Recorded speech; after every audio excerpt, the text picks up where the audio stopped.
Welcome to the instructions video for the Preconsolidation Pressure Casagrande Interactive Calculator.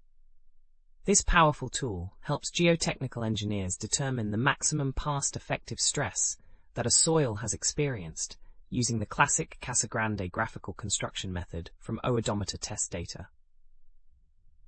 To use this calculator, you'll need to input your oedometer test data. Enter the void ratio values and their corresponding effective stress measurements from your consolidation test.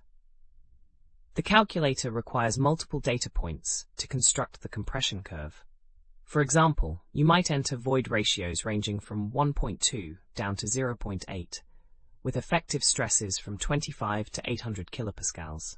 The calculator will then identify the point of maximum curvature on the E log P curve and apply the Casagrande construction to find where the bisector line intersects the virgin compression line. The resulting preconsolidation pressure tells you the maximum stress the soil has historically experienced, which is crucial for determining if your soil is normally consolidated or over-consolidated. We have thousands of other free engineering calculators on our website. Head over and check them out.